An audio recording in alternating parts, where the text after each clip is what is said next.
Bingo Blitz rules. If your bingo has ads in it, That's not a bingo. if it doesn't have the coolest tournaments, mini games, and the most breathtaking design, Nope, not a bingo. if your bingo moment makes you feel so excited that you just want to burst in joy and scream out loud, bingo! Sorry, so you're playing... Bingo Blitz? Now that's a bingo. Go for a world of excitement with Bingo Blitz, the #1 free bingo game. Download Bingo Blitz and play for free. Now that's a bingo. Imagine what's possible when learning doesn't get in the way of life. At Capella University, our game-changing FlexPath learning format lets you set your own deadlines so you can learn at a time and pace that works for you. It's an education you can tailor to your schedule. That means you don't have to put your life on hold to pursue your professional goals. Instead, enjoy learning your way and earn your degree without missing a beat. A different future is closer than you think with Capella University. Learn more at capella.edu. With something like 5 million podcasts, finding a really good one can take a ton of time. So let me recommend one. It's called Something You Should Know. I'm the host, Mike Carruthers, and in each episode, we discuss topics that can be really helpful, like how to read people better, the psychology of crowds, or fun things like the story of Legos, or why you probably wouldn't be here if it weren't for horses. Something You Should Know is the name of it, wherever you get your podcasts.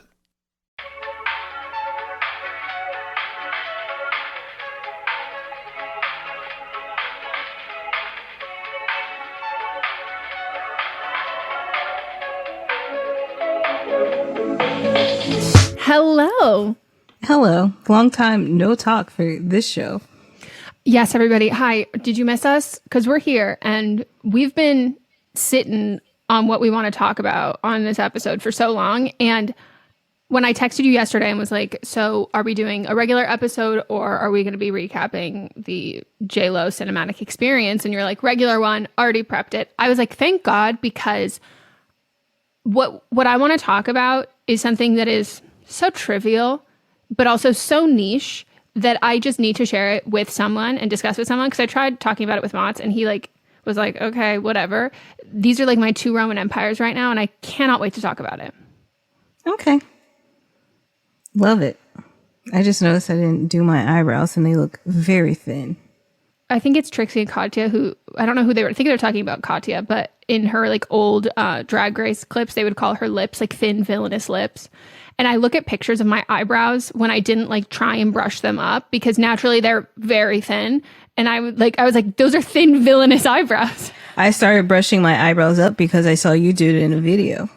Yeah, no. And like both of us we've said this before. If you're not watching the video version, you can like, when it comes to like, there are certain features of ours that we both are like totally understand, very similar. And the eyebrows are one of them for us. And when I look at old pictures of me when I didn't brush my eyebrows up, I go, those are some thin, villainous eyebrows. Like, because we're both expressive too. And so I'm just like, these shits are moving up and down, twisting and turning each way. And they're Sometimes sharp. I'm doing one at a time. Yeah. And I'm just like, whatever. There's only so much I can do. Literally. And hey, you can't be expected to do more. And you've been home for so long. My name is Meghan. I'm joined by Melisa Diamond Mont. And did you see that someone commented on your birthday post that we need to start referring to Beyonce as Melissa's cousin? Yes, I did. Thank you very much. And I wholeheartedly agree with this. So can't wait for Melissa's cousins to drop a new album. Can't wait for Melissa's cousin to whatever she's got up her sleeve. Don't worry. I'm going to talk about her plenty in a few minutes. We'll start with our first segment, which is But Am I Wrong?, where we each pitch to each other either something currently happening in our life, it could be past or present, that we want to know if we're in the wrong about, or it could be a rant, a hot take, or just something we got to share with the class. It's your turn to go first. Mine is a hot take, but really what it is a call for a revolution. I'm hoping to change something. I'm hoping to bring something back, and I'm hoping that this becomes prevalent. And my hot take is bring back lying for sport. And this all started from the Sydney Sweeney debacle. Are you familiar with this? I don't think so. Maybe. So this is this is like all pre. Oh, yes. The I am. Yeah. I was going to say, it's all pre the Madam Web press tour where Dakota Johnson is lying as she does, and she says that she lies for fun and like lies in interviews and says things, and then the next interview will be like, yeah, that never happened, I was just lying about it. But then we'll say in the other interview after that she was just lying in that one, and like clearly she's lying for sport, and we're eating it up and we're enjoying it. And Sydney Sweeney took it to a whole other level, and I wonder now if she was inspired by her co-star from Madam Web.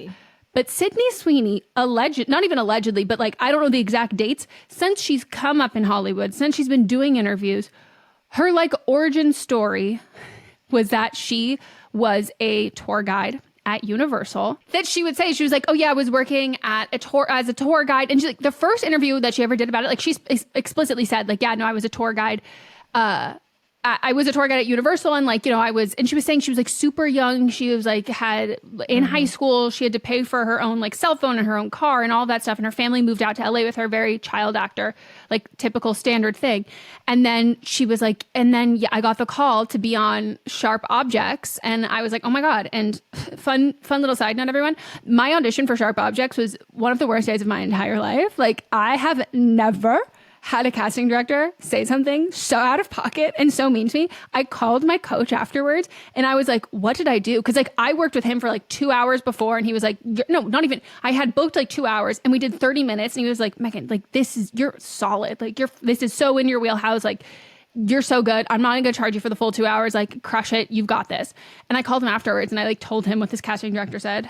It's not like a deep scene or like really, it was just like, I was doing it and I was like, what? And I was just floored and shocked. It was the worst. Like, you know, there's auditions where people like talk, like they're not engaged with you or they're so checked out. It's like that scene in La La Land. And like, that's demoralizing. But like when someone is like, I'm going to berate you to your face, you're just like, oh my God. Okay.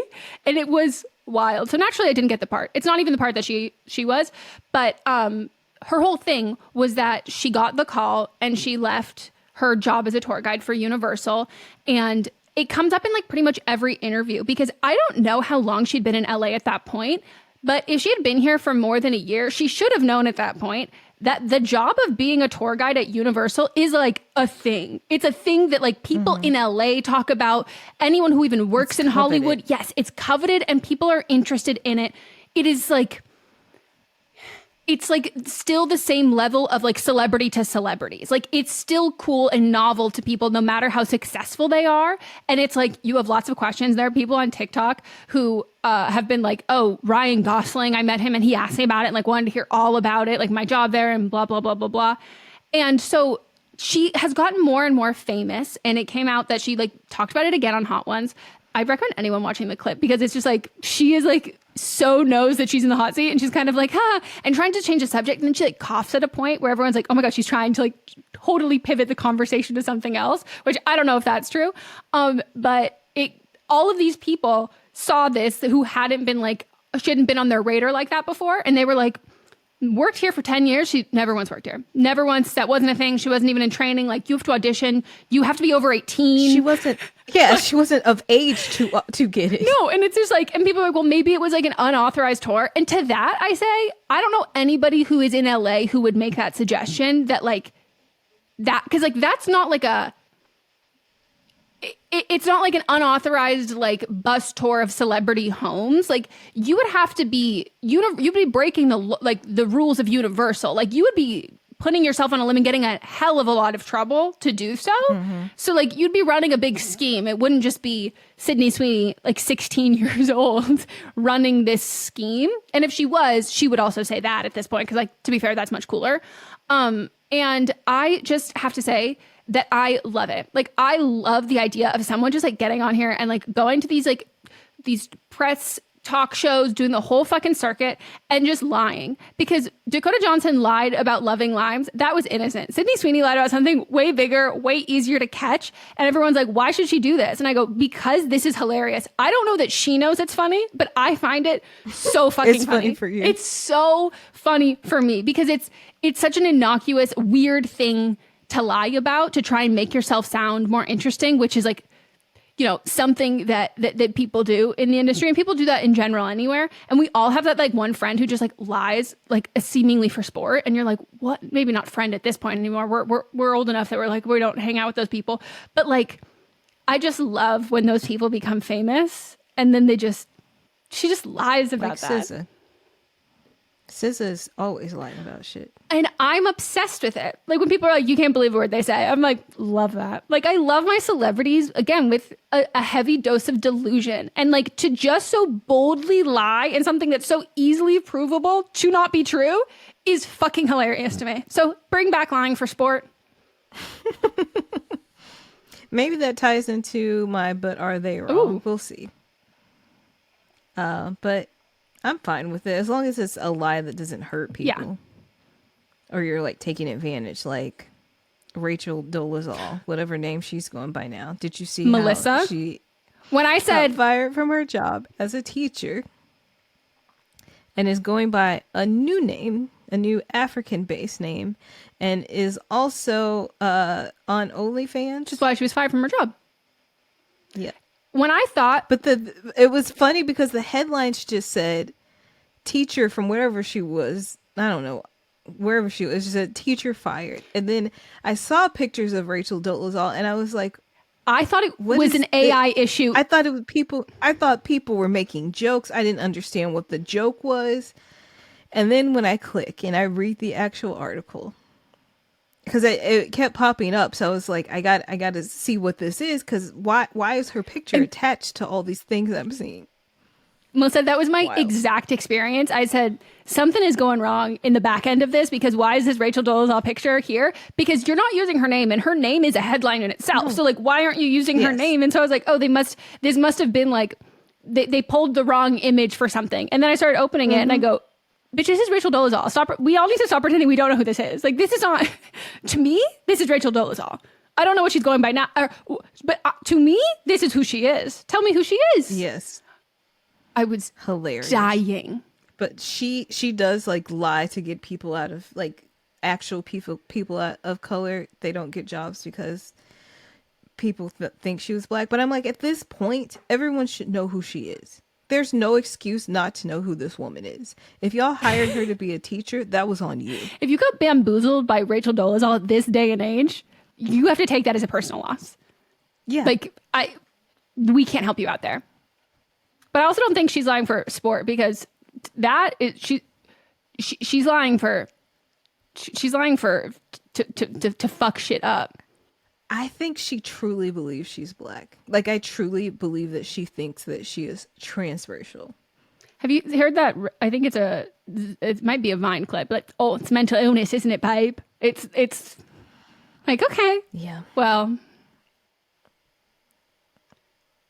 bless her heart. Because it's gone on for too long, and too many people have exposed her. Like, she hasn't stopped, and now she's just changing names and still doing it. Like, she truly thinks that she's black. Yeah. I don't envy what's ever going on up there, Yeah. or if there is anything. Yeah. I mean, she's good at what she does. She's good at doing black hair. She's obviously good at teaching. Is she doing her own hair? Good at, yeah, she Oh. does her own hair, and she does other people's hair. She was working at a beauty salon for a while too. So, whatever. Have they not done the ancestry video with her? They've had both her very white parents on. No, but you know that guy who does the ancestry? He does the whole like. Oh, that guy. I would kill. The thing is, she probably, if you go back enough, she probably does have a black ancestor, and she'd be like, "Yep, there it is." She did I just 23andMe don't think and that was would like, help. I got it. "Yeah, I got it. 5%. I'm there." That's generous. I just also think that at that point I would bring in a history teacher to talk to her about just a history. But she taught history, so what are we? No, I know you're She right. knows She's history. There's nothing I can do. She's very educated. She's so educated. Yeah. You can't, like, there's I truly don't think there's anything you can do to change her mind. Well, Not just history, black history. I know. She taught. She's committed. She believes it. Yeah. All right. Well, here's mine. Country music is for black people. What a radical statement. I'm going to start this by saying that I really love and more so loved country music. I used to listen to it regularly, especially when I was in high school. That's like where my radio dial was set when I got in the car.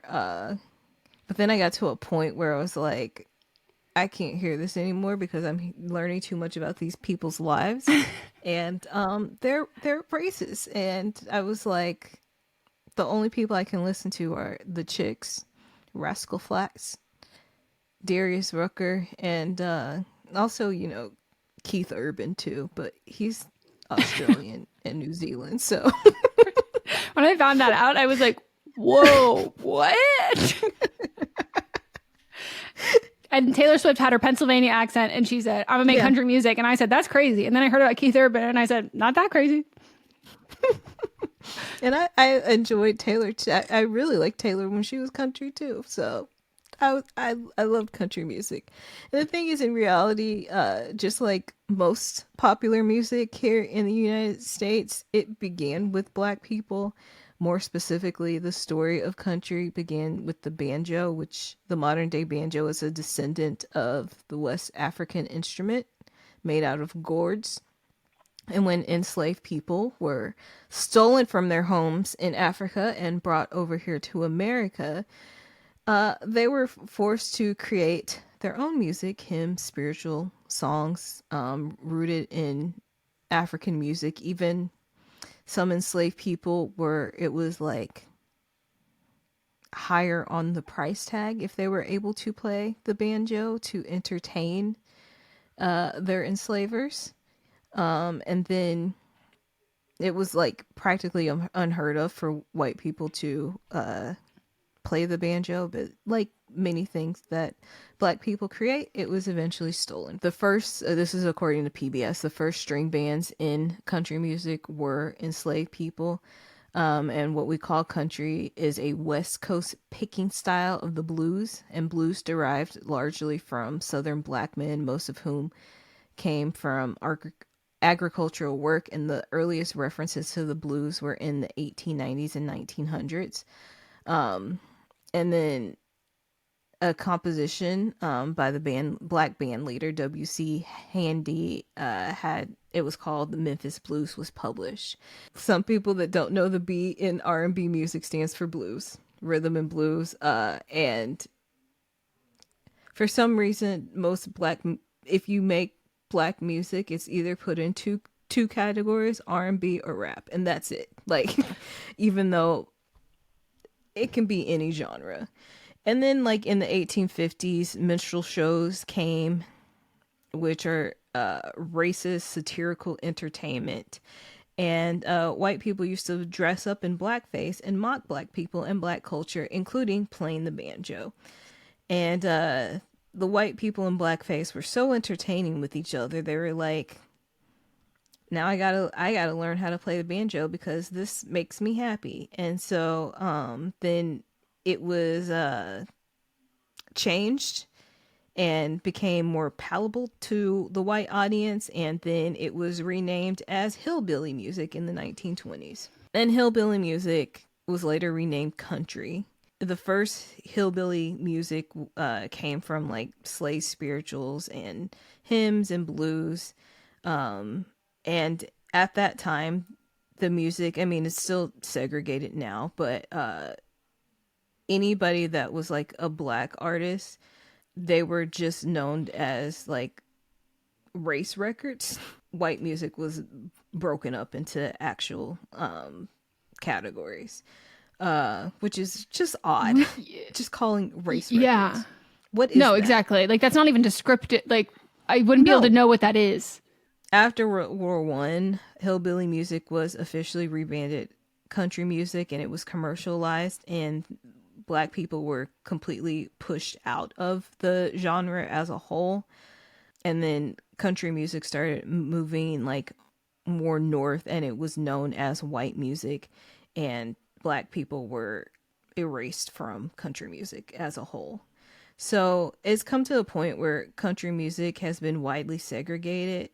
So where we are now, according to a journalist, Andrea Williams, country music has grown to a point where the people that have been put in place over generations who are in these positions of power at country music stations, at the CMAs, at record labels, at publishers.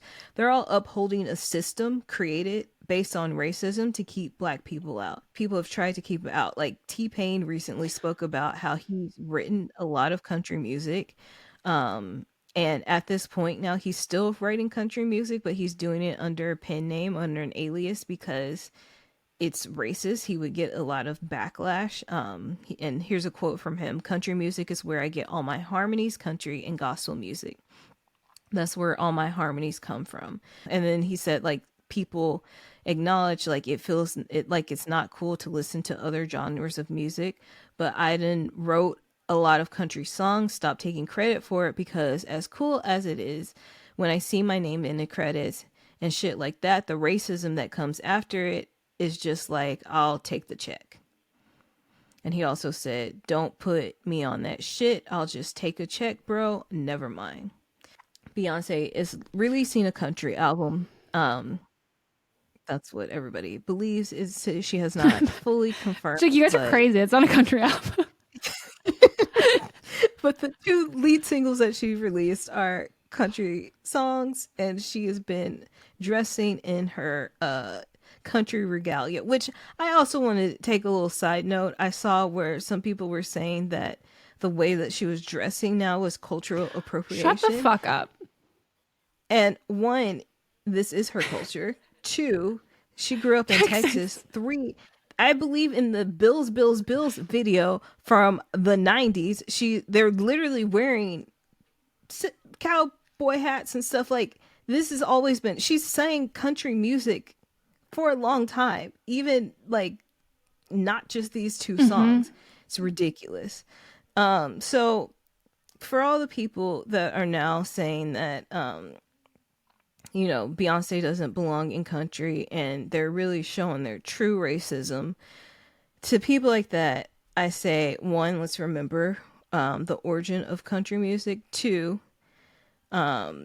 people are saying, well, she's an R&B singer. Well, she isn't just an R&B singer. She has sang soul, she sang opera, she sings gospel, she sang rock and roll, and she's done country music before this. Let's not forget that, like, Sugarland has invited her on stage to sing country music with her.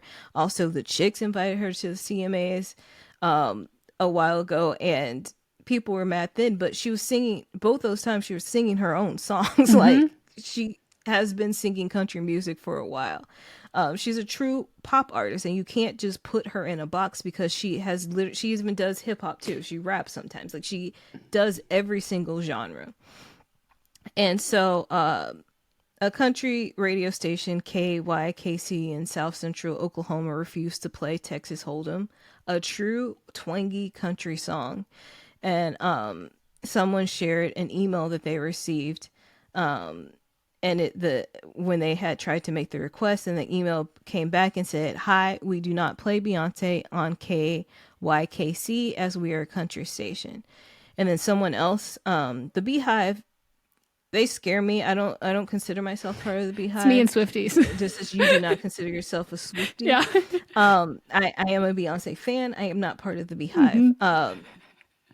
But they went to work and made several fake tweets or fake Twitter accounts, and were like posting pictures of people in like MAGA hats talking about how Beyonce is a good Christian woman and we want to hear her songs and things like that, which appeal to your audience. She is a good Christian woman. Yeah, she is. And someone also called into the radio station, talked to the manager there, and they were like, "We love Beyonce. We will play her song as soon as it hits other country radio stations." Keyword, other country radio stations. But as all these things were coming to, the BAIW really got at it and eventually bullied them into playing the song. They opened up their Twitter account, which they hadn't used since 2020. That was the last time they made a tweet, and showed the deck of the upcoming songs, and it's like in like 3 songs they were playing Texas Hold'em. So, you know, bullying works. sometimes. And I've always said when that. it's done for good and not evil. And I also just want to point out that sometimes it takes the biggest artist in the world to reclaim music that was always part of people's culture. I have already seen that because that she's making this album, it's putting light on other Black artists in country music who have been making music for a while. And so I'd like to highlight some of the ones that I've been listening to. Julie Williams, Raina Roberts, Brittany Spencer, Tierra Kennedy, and Reese Palmer. And Reese said that she has a very complex, scary, dark, but real history in country music. She knows that the history of country needs to be revised, and to be honest about it, she sings country music because she wants to contribute to music she loves so much and to a genre that she's dedicated so much of her life to. She wants to make sure she's helping, contributing, and telling the truth. So in conclusion, we all need to be telling the truth. Country music is and has always been for Black people. Thank you. I concur. Everything. Co-sign it all. And I just have to, like, I'm so happy that she's doing this album because similarly to you, like, I dipped off in country probably like 2014 was like the last time, because as soon as we started getting like pre-election, it was like, you know, it's like the post 9/11 country artists, like music plants who like come up and they're like, America, America. It was that whole same thing. And like, I was very much like, no, this is not the vibe. And so I had like the similar to you, I had like a couple safe artists, but in the era of Morgan Wallen, I have just completely disregarded the entire genre. And similarly to you with finding other people, I saw people like quote tweeting Beyonce's being like, I'm another Black country artist. And I was like, oh my God, I'm listening to this again. And it's so good. Safe. And also, if anybody who is like, must have never heard a Beyonce song, nor ever heard Beyonce speak, because that woman is Texas. That woman, that woman is. She has a Southern drawl. She is country. She may have grown up in upper middle class, but she's still from Texas. She is Texas. And she reps Texas all the time. All day long. She's never not let you know that she was from Texas. Not a moment goes by where she's like, where's Beyonce from? She does not want you to think Wyoming or Arizona. She's like, no, I'm from Texas. And again, Keith Urban, Australian? New Zealand. He's Australian, I think. Both. I think he's both. There you go. And like, Taylor Swift is from Pennsylvania. And Shania Twain is from Canada. Yes. And Beyonce is from Texas. So I wholeheartedly agree. And I have to say, I'm obsessed with the little fucking dances I'm seeing all over TikTok. And I am not someone who enjoys really like the dance choreography side of TikTok, really, in like the everyone remakes the same dance over and over again. But I have been enjoying everyone's iteration of this. And Mott's literally was like, damn, wish we could go to a country bar, but can't. And I was like, yeah, there's none you'd have to go. No, but you can go to the ones like downtown that are like, they have the nights. Mexican country bars. And like the specific night for that. But he was like, we can't go. And I was like, well, no, we're not. I went one near Riverside and can't go. We're not going there. And we looked at a review of one, the flag on the wall. And I went, this is on your Yelp page? Thank you for letting me know. Will not be attending. Yeah. So everyone go listen, stream it. Can't wait. So fucking good. Yeah, I just looked it up. Keith Urban was born in New Zealand, and then when he was 2, they moved to Australia. And we let that man, with his little middle part and his little Lord of the Rings hair, we let him sing country music. And we can continue letting him sing country music. But if you try and take away Beyonce, I'm taking away Keith Urban, taking away Shania Twain. I'm taking away Morgan Wallen because I just fucking hate that man. There you go. All right. Well, now we're going to take a break, and when we get back, we'll get into But Are You Wrong?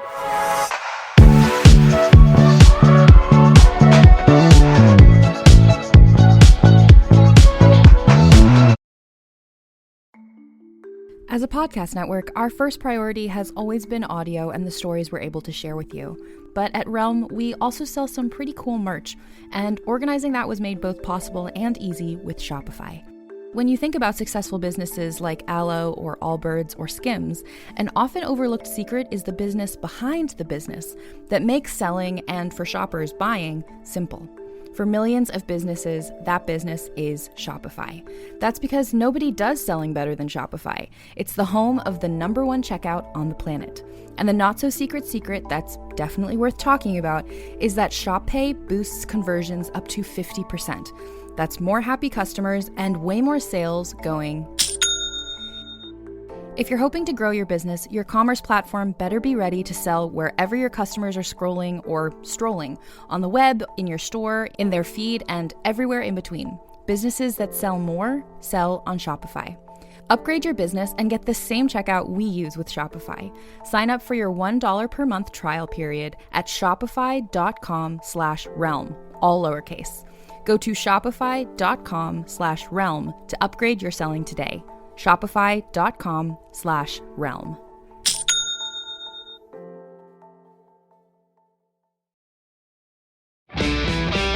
Hi, this is Rob Benedict. And I am Richard Spate.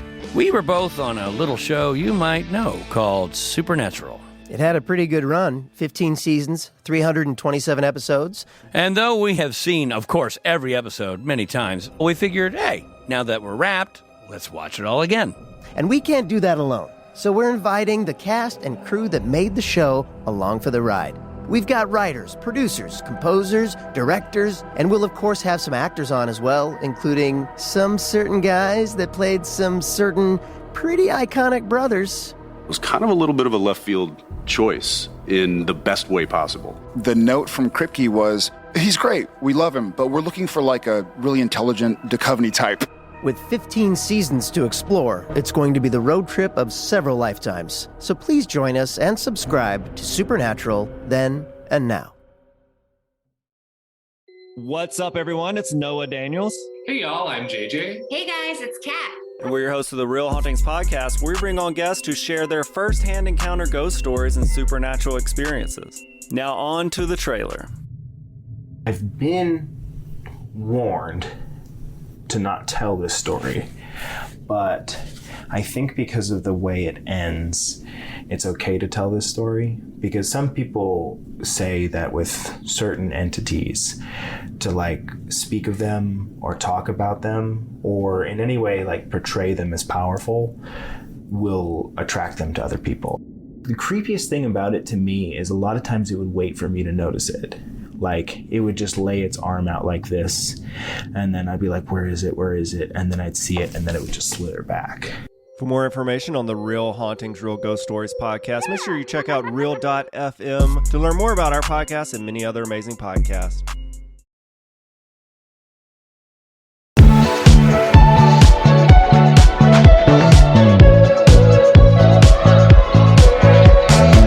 We are back, and it is time for But Are You Wrong? And this is where you, our listeners or our viewers, you write in with something going on in your life that you want us to tell you if you are wrong about. So you have to keep it under 300 words. Email it to butamiwrongpod@gmail.com. Make sure you include your age and pseudonyms because it is all anonymous. And we will tell you if you are wrong. You're up, puppy. Longtime listener, first time sending in a But Am I Wrong? Okay, I really dislike my boyfriend's girlfriend. What? She meant brother. Okay. She meant brother. I would like to talk about that Freudian slip if that was you or an autocorrect. Incredible. That is actually crazy because I went, that is not what I thought this was. I was like, are they poly? I know. I don't know. I really dislike my brother's girlfriend. She is rude and very self-centered.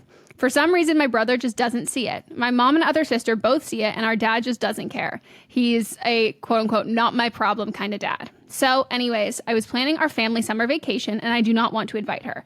The problem is I'm inviting my girlfriend. Oh, and my sister's husband will, of course, be there. That leaves my brother with no one. Am I wrong for thinking of not including her? I just know it won't be as fun if we can't be ourselves and having to put up with her attitude. At this point, I'm leaning to not inviting her, but I know it will start a huge fight. Oof.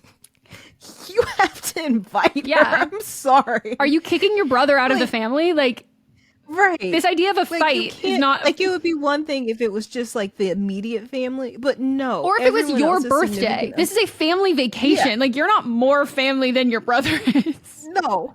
Your girlfriend isn't more family than...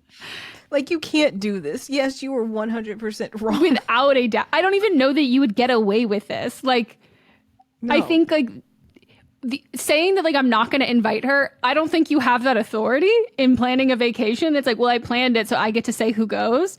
I just think that, like, you're starting way more shit. And I always think in, like, you know, yes, people, like, you can dislike someone's partner, like a friend or a sibling and all of that. And, like, that's totally valid. We've all been there. But I also think when you, like, so vehemently hate someone and you, like, want to exclude all of them, it's kind of like, well, I probably wouldn't like you either. Like, where's the starting point of this? Like, it's not going to get any better if you match that energy, in the sense that, like, well, then of course she's going to continue being rude and self-centered, because, like, you just kind of do it back. So yeah. I just don't think that this is going to accomplish anything. And all it does is, like, make you look really bad too. Like, I think this is worse than being rude and self-centered. Because I'm self-centered. I mean, the thing is, if I didn't like somebody, like, that my sisters were dating, which I have not liked in the past. I mean, now they're married and whatever. I like everybody. But, and I didn't invite them, I would know that I would be in the wrong. I'd just own up to it. Like, I would, if I was in your situation, I probably wouldn't invite them anyway. Will I get overruled? Yes. Will I look like an ass? Yes. But at least my point was made that I did not want this person here. Like, yeah, like, you can not invite them, but yes, you were wrong. Yeah. And if I would do this, I would say, yes, I am wrong, but I need people to know where I stand, and I could care less if I'm wrong. You just have to own it. If you want to be wrong, just be wrong, but you can't just, like, think that you're in the right just because you don't like this person. Yeah, and if you want to start shit with your family, like, start shit, but I have to advise, if you're going to start shit, it's because, like, you have the ability to end it, and if you're going to get overruled and then your family's going to be like, well, you're actually causing the drama, like, now you can't come to the vacation, like, I just think, like, you should really think this through, because with love, I don't think that, even though your mom doesn't like her, I don't think your mom is going to be like, well, I hate her so much, so I guess my son is collateral damage, we'll just have to give him up too. Yeah. Like, it's not going to happen that way. So yeah, I say that this is a great opportunity to have so much fun and be surrounded by everybody there, to either have your brother see that, like, wow, his girlfriend is really rude and self-centered, and, like, she's not making this fun. But if you, like, all gang up on her and, like, you make fun of her, you will then all look like the villain who is against her. So, like, you have to be the bigger person to then show your brother that she kind of fucking sucks. And then he's not going to want to hang out with her, and, like, he's not going to want to be with her. He's going to be like, this was awful. She ruined this part of the trip for me, and everything else was so much fun, and everyone else was having so much fun. But if you contribute to her having a bad time, then that becomes your fault. You turn into the villain. Without a doubt. Which you can be. Like, if you want to be the villain, you just have to own up to it. You can't just do this passive aggressive thing.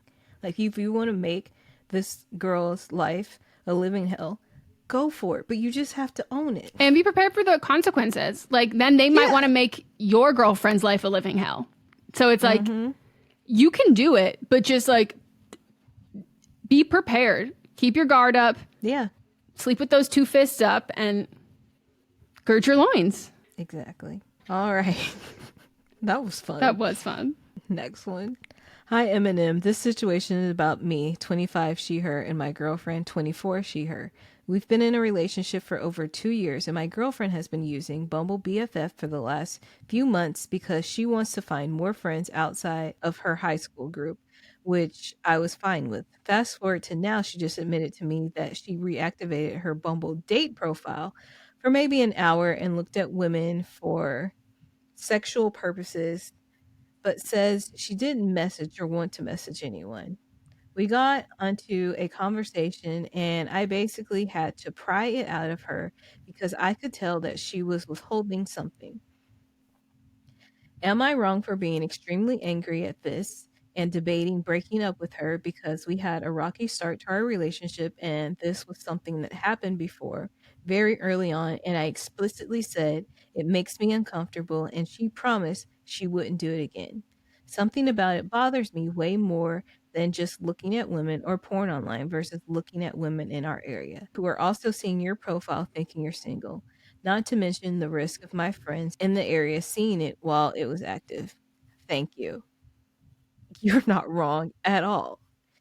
Like, this is different. We had someone call in before and tell us that it is like people in same-sex relationships do use dating apps to find friends. And when we Our straight was showing. were called about it at first, they were like, "You're straight showing," but this is completely different because this is one. Bumble has it broken up into different sections of like dating or Bumble BFF. And 2, she said that she was on it to look at people for sexual reasons. So she's wrong. I would break up with her immediately. This sounds like somebody that is not happy in the relationship and they crossed the boundary that you had already put out. And yeah, she's a bitch, and I'll end it there. Yeah, I wholeheartedly agree. This is like such chaos seeking behavior. And as somebody who has like sought out chaos in my life, that behavior, you can only, it's when you're single. There are specific kinds of chaos you can look for to like fuck up your own life or to like, you know, and it's usually because you're like going through something else.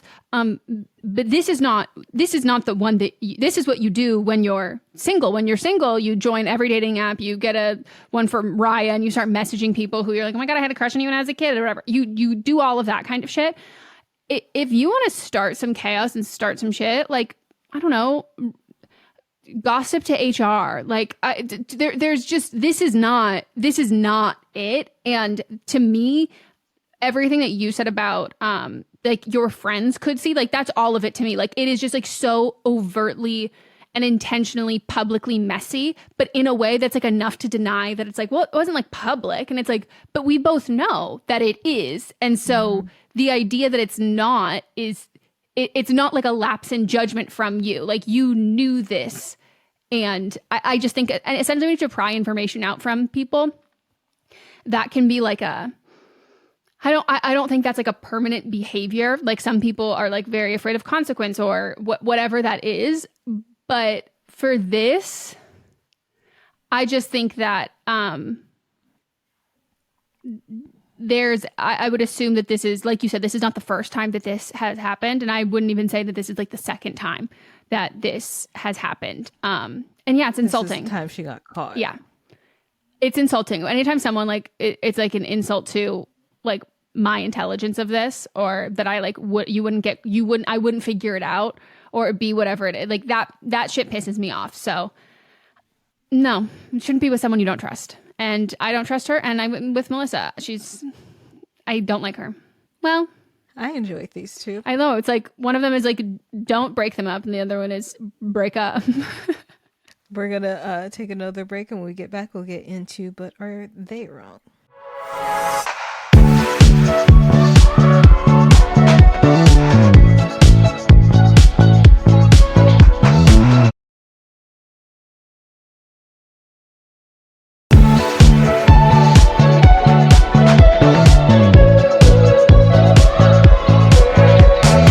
We are back for But Are They Wrong, where we nominate a person, place. We've nominated Florida a lot, or thing, as the worst of the week. And then this has been like the worst of the last couple of weeks, or just something that we have to share so we can publicly shame them.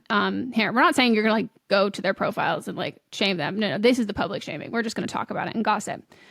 So my nomination is something that when I tell you I was shocked. I was bamboozled when I went and searched for news articles to collect, to kind of like have everything in one place to talk about this.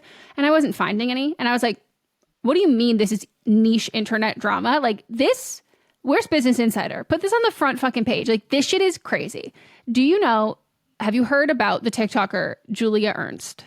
I don't think so. Maybe if you tell me more information, then I will. So I was not familiar with her at all as like a content creator or like who she was as an influencer, the content she posted. Nor was I familiar with this guy called like Vinny Hacker, but I just kept seeing people talk about them in like a week-long span. It was like, oh my God, this is crazy. Can you believe this? This is crazy. So I went on a Vinny Hacker sounds more familiar. So I might know what you're talking about as you go. Went on a fucking deep dive on this. And this is absolutely shocking. So this is how it begins.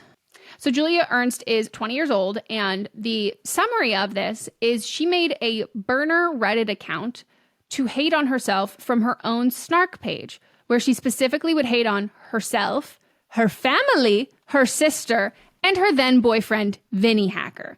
Just talking shit.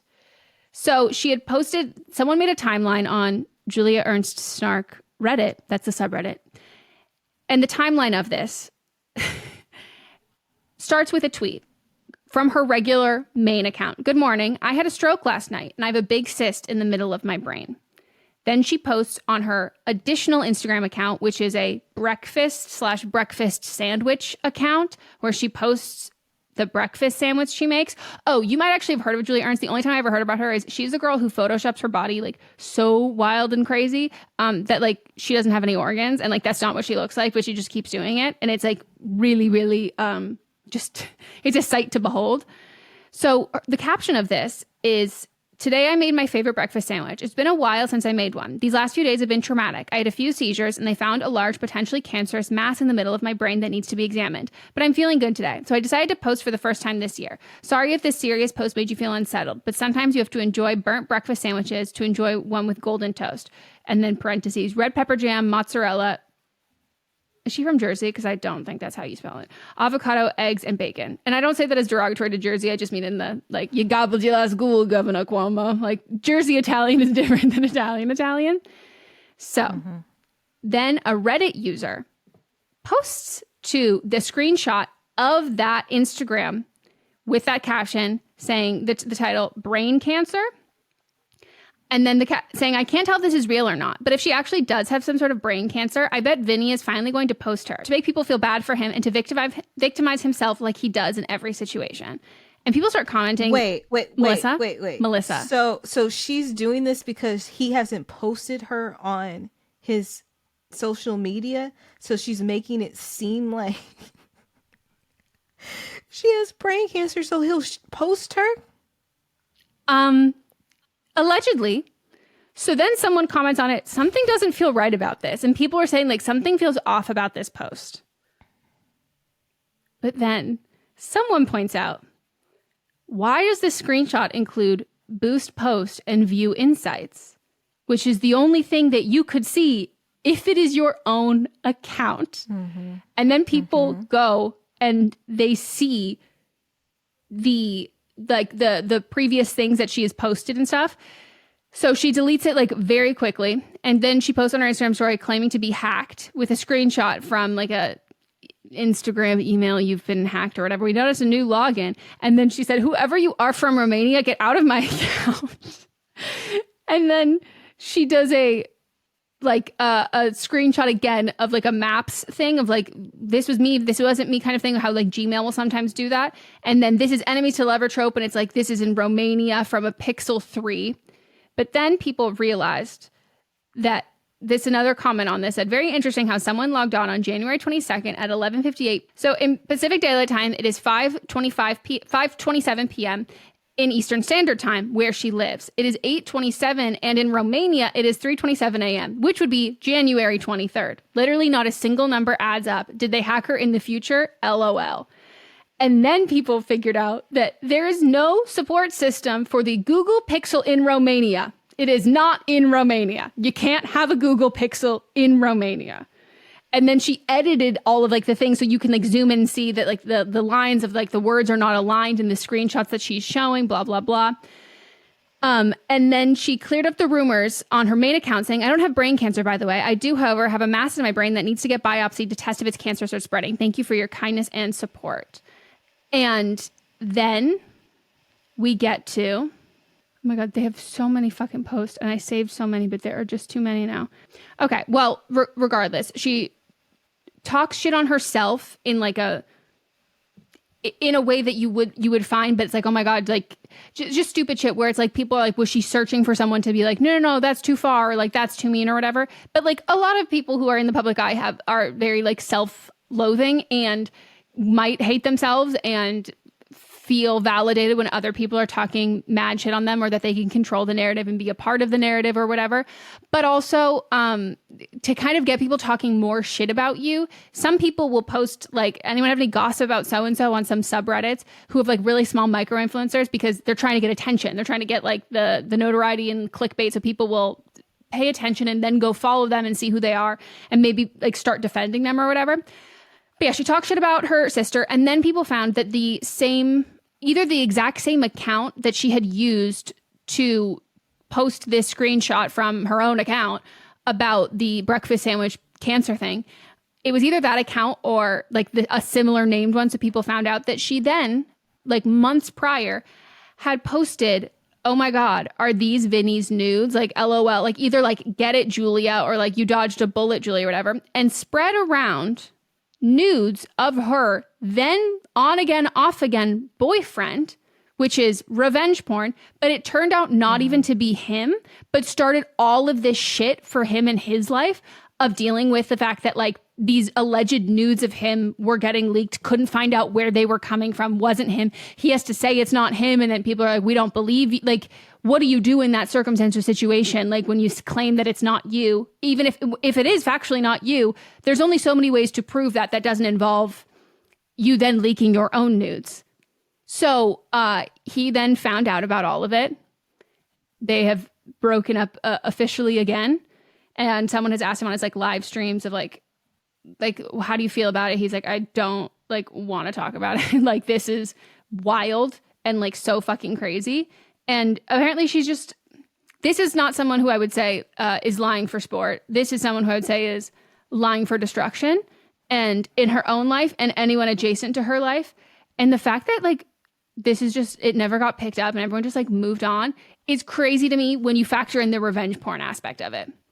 Because you also know that that's not your then on again, off again boyfriend's nudes. Like, you know that those aren't his nudes. So then whose nudes are they that you're sending and posting? I wish her so much brain growth, development. I wish her so much decision making abilities, because I hope this is the end of this era for her, because like this is fucking crazy.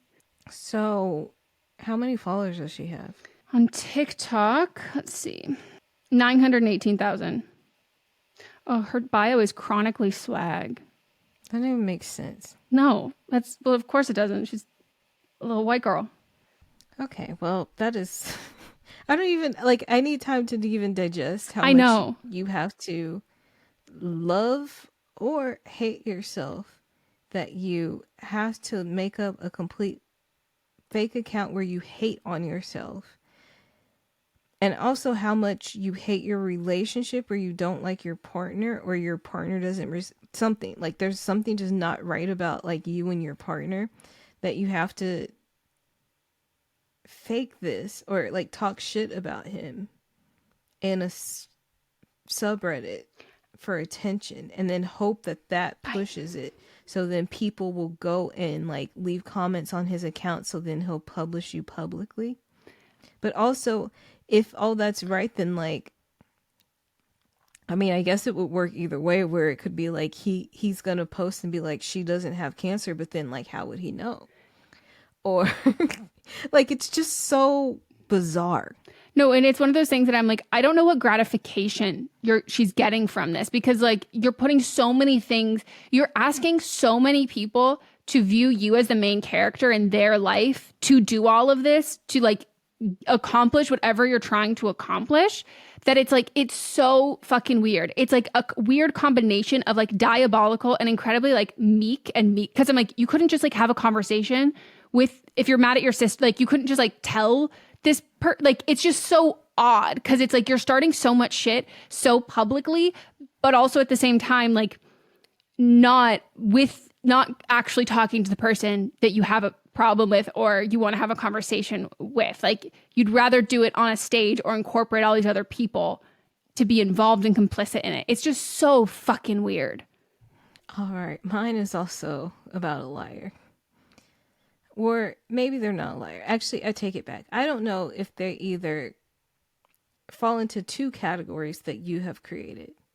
People that chronically lie for like your enjoyment because no one else really got hurt with this. Or, and I don't know if she chronically lies, but this could be a huge lie. Or bring back shame, which is something you've also said. It falls in either one of these categories. So my nominee is Charlotte Cowles. And here's the thing, before we even get into everything, I just want to state a disclaimer. I understand that anyone and everyone can get scammed for anything at any time. But if you write a like weekly finance article, I just want you to use your critical thinking skills a little bit when it comes to money. Yeah, it's like I have higher standards for like countries that refer to themselves as the single democracy in a large area. I hold you to a higher standard. And also like this woman, I'm not quite sure how old she is. I Googled, I couldn't find anything. She looks to be about 30s, 40s. So we're not talking about some like elderly person that doesn't know the internet. This is somebody that is on the internet a lot. They write articles a lot. A journalist, if you will. I won't, but some might. So she wrote an article for the Cut entitled "The Day I Put $50,000 in a Shoebox and Handed It to a Stranger. I Never Thought I Was the Kind of Person to Fall for a Scam." So this tale, have you already heard about it? Oh my God, Melissa, I'm obsessed with this. Yeah, when I first, because it happened the day we were recording, so it was hot off the presses of that day, that last Thursday. So today it's a little stale, but still it would be coming out on the same day. It just would have been more of a shock to you, I believe. So on October 31st, at about 12:30 p.m., our villain, I don't know, Charlotte, received a call on her phone, a buzz, as she said in the article. The caller ID said it was from Amazon. So she answered. A very nice woman with a vague accent told her that she was calling from Amazon customer service and there was some unusual activity on her account. She also told her that the account had been, that the call was being recorded for quality assurance. And Charlotte was like, what did I do? Had I recently spent $8,000 on MacBooks and iPads? She wrote that. Then the woman, who had said that her name was Krista, told her that purchases had been made under her business account. But Charlotte doesn't have a business account.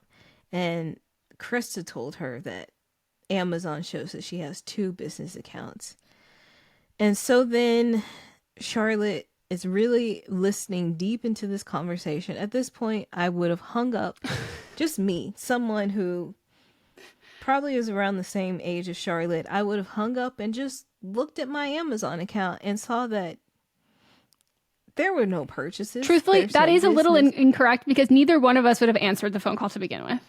You're correct. But if it said it was from Amazon, I might have, because if it's Amazon, maybe. Oh, I'm not. But I probably would have just let it go to voicemail as it was anyway. Yep. Anyway.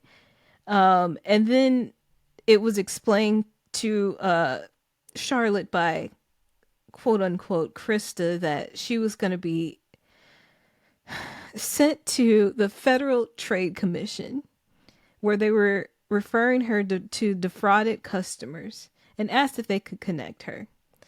At this point, when has Amazon ever been like, let me transfer you to the FTC?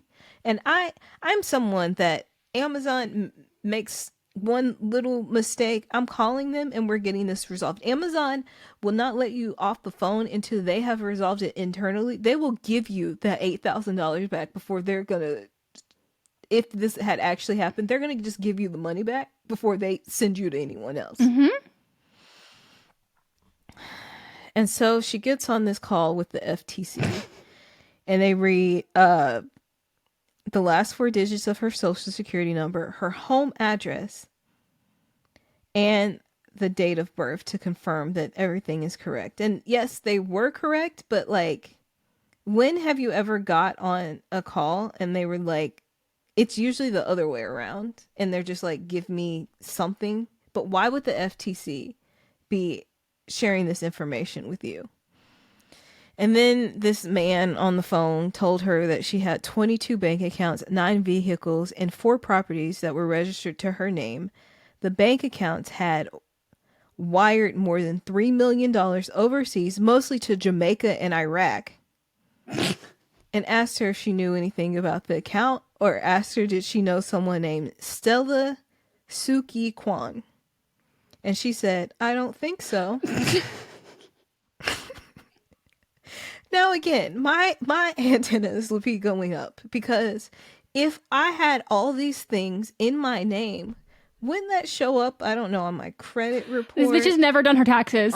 She's never done taxes. On my taxes. Wouldn't I have received information about this in the mail, even if it was fraud? Like, this is too far for it to be fraud. And also Jamaica and Iraq, of all the places. They said this is a rich lady from New York. We can't say that this is in the Cayman Islands. She'll catch on. I know. So then he texted a photo of her ID, which had been claimed, Stella's ID, I should say, which he claimed had been found in a car rented under Charlotte's name and was abandoned at the southern border of Texas with blood and drugs in the trunk.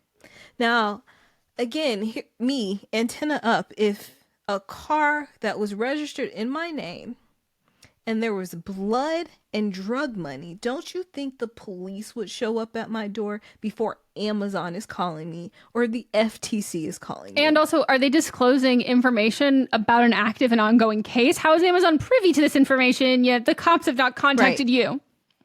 Mm-hmm. I'm like, does she churn butter and like not, like, you don't even watch like crime show? Like, she writes articles. That's what I'm saying. I'm like, what do you do in your off time that makes you like so absolutely like, I don't know how the world works, even the world that I am working in and the field I specifically write about. I'm like.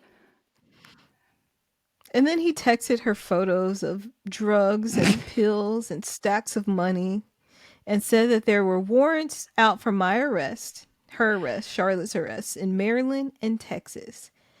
And that she was being charged with cyber crimes, money laundering, and drug trafficking. Again, if there are warrants out for my arrest, maybe I'm going to Google, because I believe warrants might be public information. I'm not sure, but like, I'm contacting the state of Texas and the state of Maryland before I'm like, okay, let's go to the next thing. So then she did Google herself and money laundering and like warrants, and was sent to truthfinder.com, and they were asking for her credit card information. And she was like, no, I'm not going to give that actual legit website my credit card information. I'm just going to keep believing the FTC on the phone. And she just thought to herself, and I know she thought this because she wrote it in this article, I'm in deep shit. And so then she texted her husband, my identity has been stolen and it seems really bad. So then the man that she's talking to, who now we know his name is Calvin, has told her, I love that name. The first thing you must do is not tell anyone what is going on. Everyone around you is a suspect. And she says, I believe you. She said, say less, Calvin. Only rule of Fight Club is don't talk about Fight Club. I got you. Yeah. And then he's like, I believe you. But even so, your communications are probably under surveillance. You cannot talk to him as in her husband, about this. So then she quickly deletes the text message that she'd sent a few minutes earlier, as if the people behind this, if they were actually who they say they were, couldn't recover a deleted message, and it hadn't already been sent to her husband. I would divorce her. Just for getting the ick. I'd be like, I can't look at you the same. Then Calvin wanted to know how much money she currently had in her bank accounts. And she told him she had 2 checkings and a savings that had a combined total of $80,000. This is why you're being targeted, girly pop. And then she says, as a freelancer in a volatile industry, I keep a sizable emergency fund.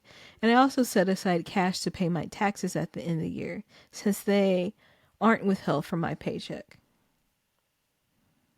So you do all that, but you don't know that when you're doing your taxes that all this would probably be on your account if this was happening. Like, this is well, it was October, but if you're a freelancer, like, it's always tax season. You're not constantly checking things. And then he tells her, which in the biggest turn of events, tells her that he's transferring her. He's like, I got her. Calvin's like, I got her. He's telling all his people, like, sending messages, I got her. I want you to watch, I really want you to watch The Beekeeper, because Melissa, when I tell you this is the plot of The Beekeeper, and like they have like this big call center, and I'm literally picturing this bitch who writes for The Cut, and I'm like, ma'am, not only is this embarrassing when there's a movie currently in the box office, in the ranks, about this, and you fell for it, and they tried harder in the movie than you did. So the colleague that he's transferring her to is at the CIA. Duh. Got him on speed dial. Amazon and the CIA are like this. Jeff Bezos releases a statement going, we're not touching. At this point, what I'm doing at this point is contacting if I got past this point, I'm contacting my personal person that I know who used to work in the CIA. I think it's public, but I don't want to say, so I'm not going to say. But if it's public, they'll figure it out. Contacting him. Yeah, I'm going to contact him and be like, I know you used to work. I know him and his friend both used to work in the CIA, and be like, does this sound right that Amazon and the FTC would be transferring me on a call to the CIA? And they'd be like, Melissa, hang up. They're going to roll up a magazine and hit you over the head with it. And be like, What the fuck is wrong with you? So she gets on the phone, and this man has a deeper voice and a British accent. Of course, because the CIA is notoriously famous for being based out of Britain. They are the UK. Mm-hmm. His name was Michael Serrano. British. Yeah. Good day, mate. Nope, that's Australian. Cheerio. Cheerio. Pip, pip. Michael Serrano here. Oh, my darling.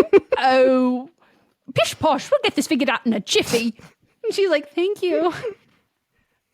So he gives her his badge number. And she said, I'm going to need more than that. I have no reason to believe that any of what you're saying is real. Why are you still entertaining these people? And she says, I don't think I should lie to my husband. And he then says, you are being investigated for major federal crimes. By keeping your husband out of this, you are protecting him. So her husband went from being a suspect to now being protected. He then repeated everything that Calvin said. And then he goes, if you talk to any attorney, I cannot help you anymore. Now keep in mind, this woman's brother and I believe father are also attorneys. And then he tells her, you will be considered non-cooperative. Your home will be raided and your assets will be seized. Now, she, as we have learned, is that everyone believes that she's a victim, but now she's going into being an unlawful human being. Yep. That was my biggest question, because I was like, girl, you do realize if all of what they're saying is true, you are committing more crimes at this point. Yes. And so then she's like, this seems ludicrous. And she starts picturing her in her mind, officers trampling in, taking her laptop, going through her bookshelves, questioning neighbors, scaring her toddler son that she had just put into his pizza costume that he was going to school in, because this all happened on Halloween of all days. I fully skipped over that part. And said that the CIA needed to freeze all her assets in her name, including her actual bank accounts. And in the eyes of the law, there was no difference between real and fraudulent ones. They also needed to deactivate her compromised social security number, which I've never even heard. I didn't know that was something that happens, because it does. And then he was like, we gotta send someone to your house, and she needs to give them cash only. And she goes, you can't send a stranger to my home. My 2-year-old will be here. And he said, let me worry about that. It's my job. But if you don't cooperate, I cannot keep you safe. It's your choice. I'm sorry, but like picturing on the other line of this, did these men go to Juilliard? Like, they are acting their asses off. Don't leave out Chris. Oh, you're right. I'm so sorry. Chris at Amazon. Like, they are performing, and they say you won't get use out of that liberal arts degree. So then she puts on shoes, goes outside, and goes to her bank and tells them that she's withdrawing a large amount of money. And so they escort her upstairs. She's taken out $50,000, and they came back. The bank comes back with a large metal box of $100 bills and counted them out with the machine. Then she pushed the stacks of bills through the slot, along with the sheet of paper, warning me against a scam. So the bank people have already told her. They're like, hey, we're not going to say it out loud. So the bank teller just slides her a piece of paper, doesn't say anything, just says, I think you're being scammed. But she's like, no. You don't know me. I am a huge accidental criminal. So she walks back to her apartment carrying $50,000 in New York. And something jolts her from her trance, and she's like, no government agency would establish this protocol. It was preposterous. And so she goes, I need to speak with Michael. So she's hung up at this point, calls him back, and calls the CIA back. And and he got on the phone right away. No questions asked. He's not busy. And she goes, what you're asking is completely unreasonable. She waits at a stoplight at a busy intersection. She sees her apartment window in the distance. She sees her son over playing at a neighbor's house with their nanny. Then she looks down and she gets a message on the phone, and Michael's badge has appeared again. And she had no way of verifying it. She was like, this could easily be photoshopped. And then she tells him, I don't trust you at all. But at this point, she's like, I don't have a choice. She gets home. Michael tells her to put all the money in a box and take a picture of it and then tape it shut. And she found a floral printed shoebox that once contained a pair of slippers she'd bought for herself. A frivolous purchase that now seemed mortifying. Michael told her to put her name on it, the case number, an address, a locker number, and her signature. So now they're getting her signature, which they probably already had, but just in case they didn't. Then he directed her to take another picture of the label box and text it to him, and told her that his colleague would be there soon. He's an undercover CIA agent and will serve and secure the money from you. She asks what exactly that entails. And he tells her, tonight, we will close down your social security number and you will lose access to your bank accounts. Tomorrow, you need to go to the social security office and get a new social security number. We'll secure the money for you in a government locker and hand deliver it to the treasury with a check of the same amount. You can cash the check and use it for your expenses until the investigation is over. So I'm like, if all this is happening, do you know how long it takes to get like a new social security card? So like, you have no money. You cleared out your account. Well, she told him she had 80. Mm-hmm. And so she's taking out 50. So she still got 30K. You're trusting that they're sending a check to you that you're not actually going to be able to deposit because you can't have a bank account anymore. He just told you to close out your all accounts.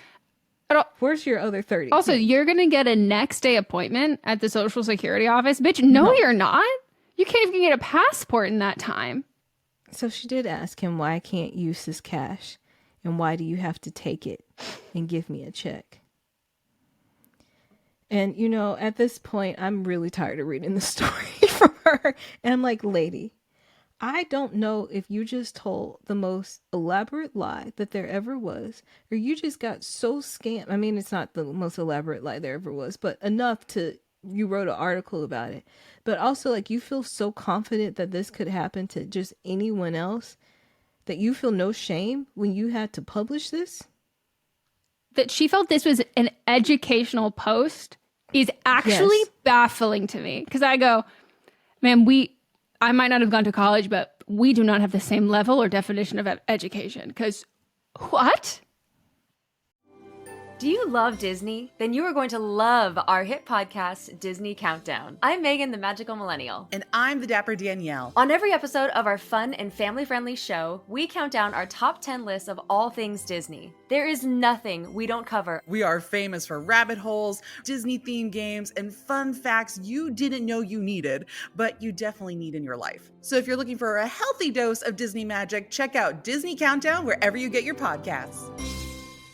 Hey everyone, join me, Megan Rinks. And me, Melissa DeMonts, for Don't Blame Me, But Am I Wrong? Each week, we deliver 4 fun-filled shows. In Don't Blame Me, we tackle our listeners' dilemmas with hilariously honest advice. Then we have But Am I Wrong, which is for the listeners that didn't take our advice. Plus, we share our hot takes on current events. Then tune in to See You Next Tuesday for our listener poll results from But Am I Wrong? And finally, wrap up your week with Fisting Friday, where we catch up and talk all things pop culture. Listen to Don't Blame Me, But Am I Wrong on Apple Podcasts, Spotify, or wherever you get your podcasts. New episodes every Monday, Tuesday, Thursday, and Friday.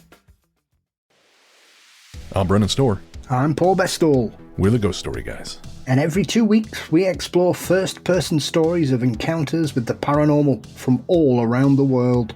Then we have some fun reacting to those stories. We like to say our goal is to scare the hell out of you, then make you laugh. Belief in the paranormal is not required. All you need is a love of great storytelling and curiosity about the world around you.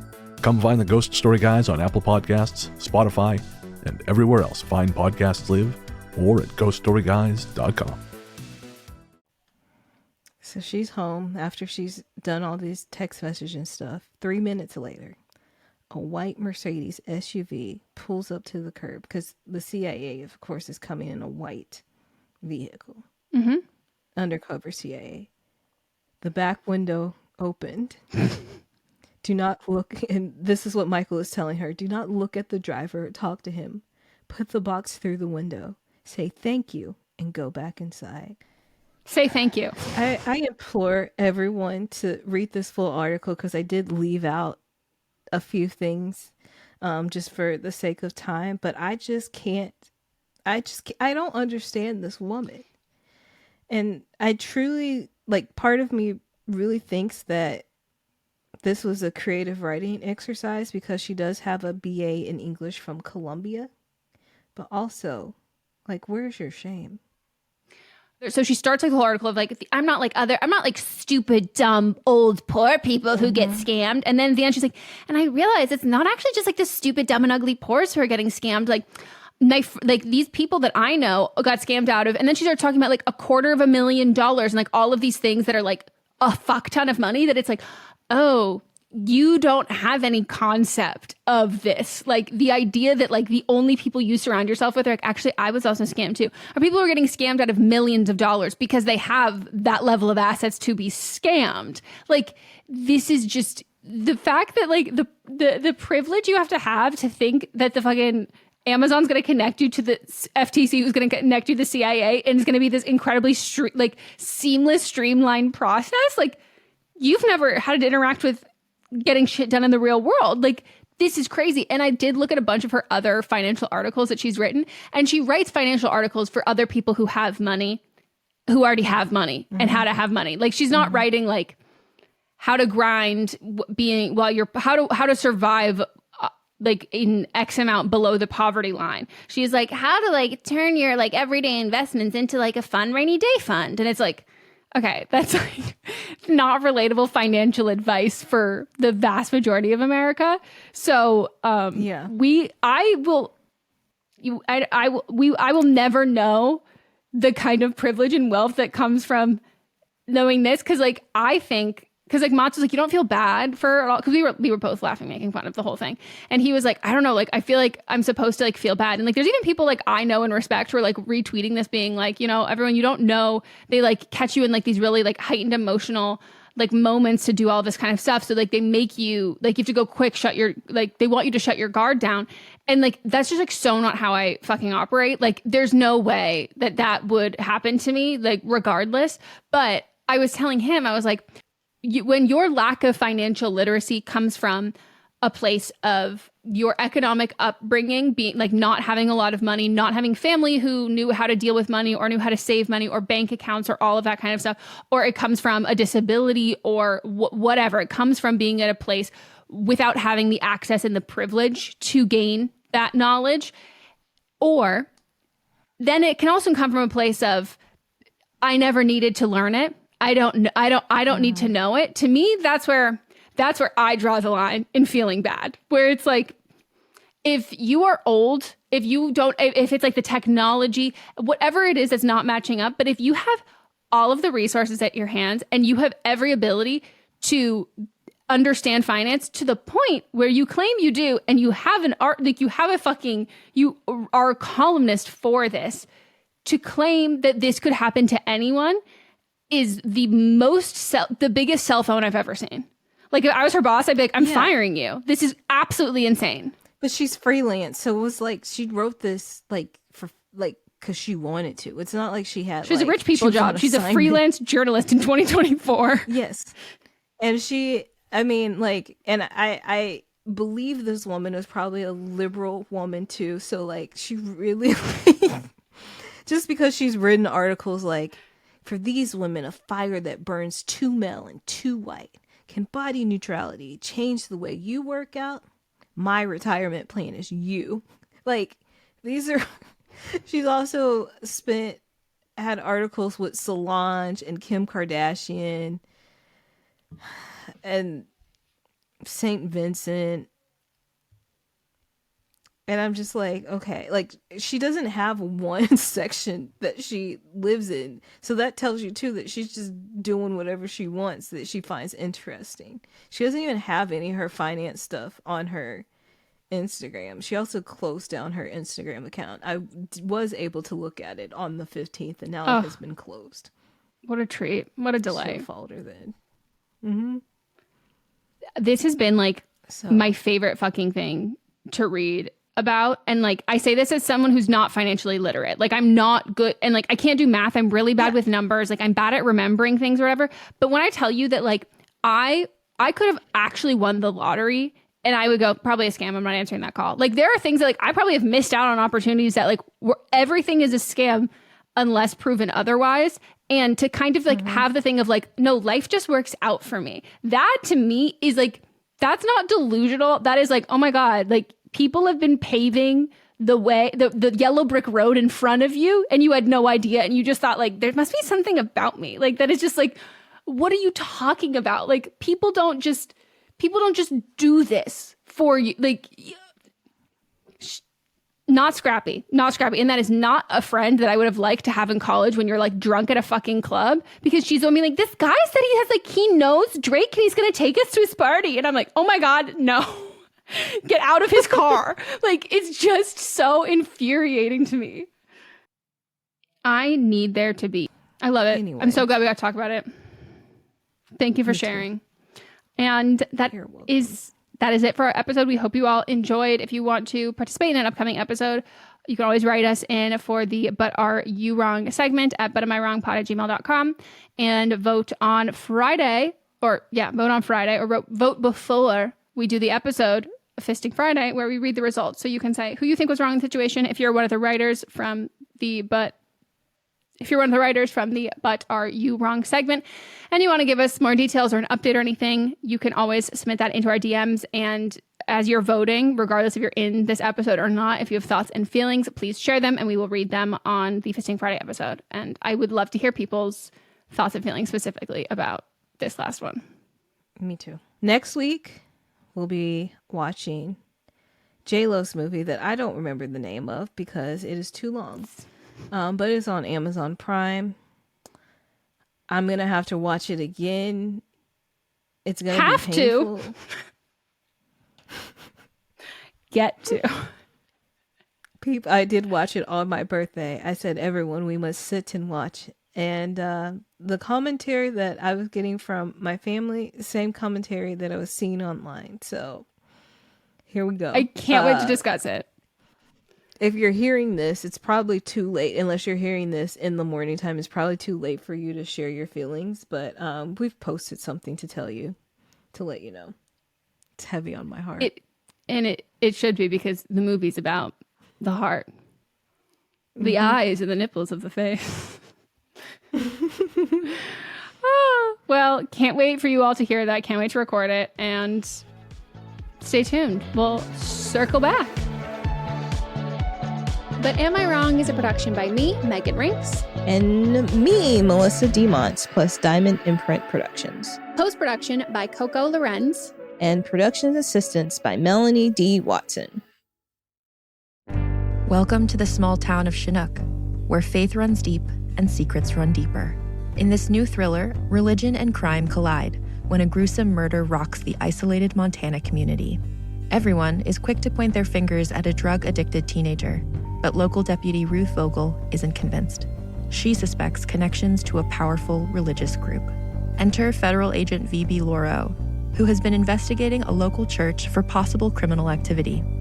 The pair form an unlikely partnership to catch the killer, unearthing secrets that leave Ruth torn between her duty to the law, her religious convictions, and her very own family. But something more sinister than murder is afoot, and someone is watching Ruth. Chinook, starring Kelly Marie Tran and Sanaa Lathan. Listen to Chinook wherever you get your podcasts. Hi, I'm Jennifer, a founder of the Go Kid Go network. At Go Kid Go, putting kids first is at the heart of every show that we produce. That's why we're so excited to introduce a brand new show to our network called The Search for the Silver Lining, a fantasy adventure series about a spirited young girl named Isla who time travels to the mythical land of Camelot. Look for The Search for the Silver Lining on Spotify, Apple, or wherever you get your podcasts.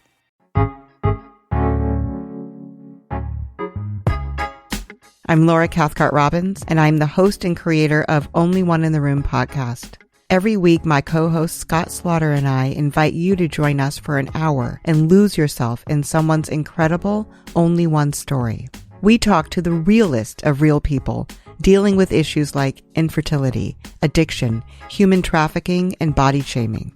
Oh, and we want to be fair, so we talk to some celebrities too. Oscar winners, New York Times bestselling authors, supermodels, and even the most decorated U.S. Winter Olympian. Everyone is invited to share their Only One story with our listeners. This podcast is for anyone who has ever felt alone in a room full of people, which is to say that this podcast is for everyone. Download Only One in the Room wherever you listen to podcasts today.